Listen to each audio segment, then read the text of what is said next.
Walk or crawl through your home to plan what you might need to prevent accidents and make your home safe. Yep, that's what I thought. There's my cockroach bait. Put it away in a cupboard.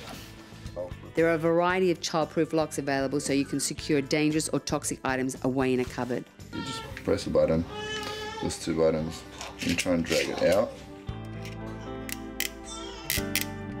Buff. Button. So this one just sticks either side and then it just unlatches. It's pretty simple. And that's mainly because there's you know, lots of bits of electrical bits and pieces in there. And then just the gate at the bottom of the stairs, which we only just put in, because they're obsessed with trying to climb the stairs. He loves just standing at the gate actually now. Most gates are easy to install and can prevent falls. She's gonna start crawling soon.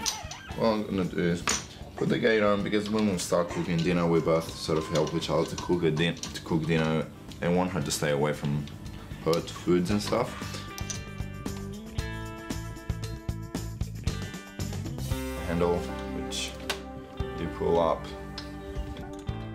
The more you can do to make things safe, the less often you'll need to interfere with her exploring and experimenting.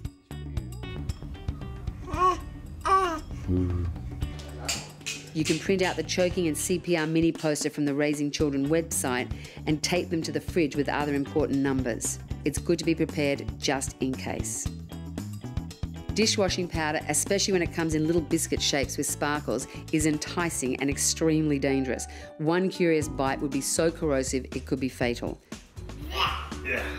Stoves produced prior to 2001 were unstable, had a tendency to be unstable, and children have actually stood on the door and tipped the whole lot over on themselves. What we've done, this stove is one of those stoves, and what we've done, we've just put a simple hook there to hold it in place. But the main thing is that you secure it so that it doesn't tip.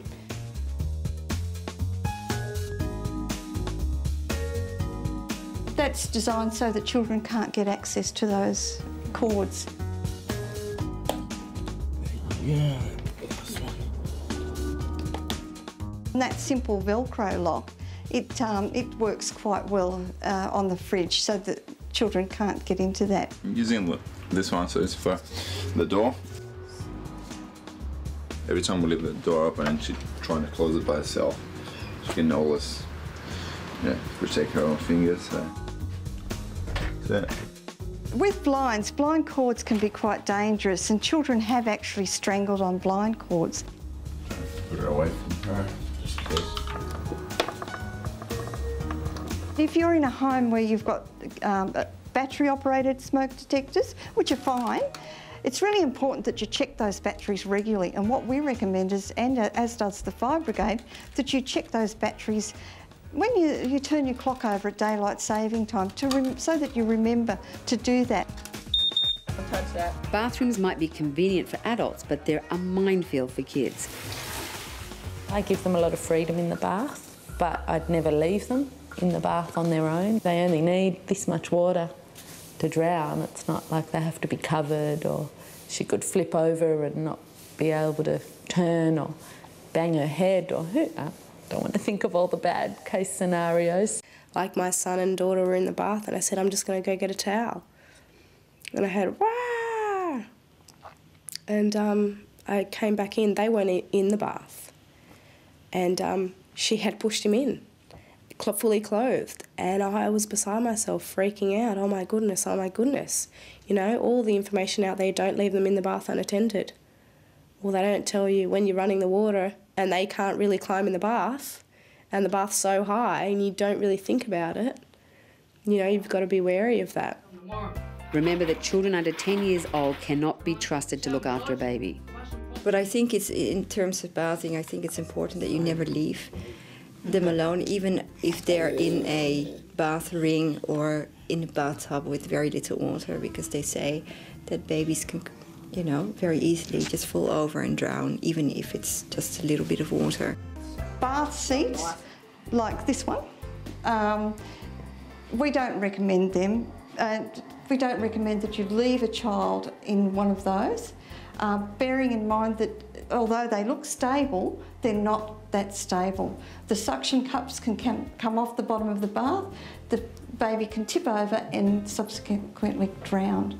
Stickers are a good idea so that children don't slip over in the bath.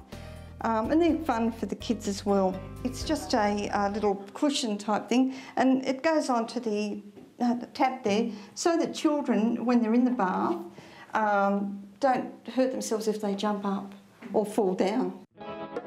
Remember to unplug all electrical items near the bath to avoid electrocution. She's starting to become fascinated with the taps in the bath, which is quite scary.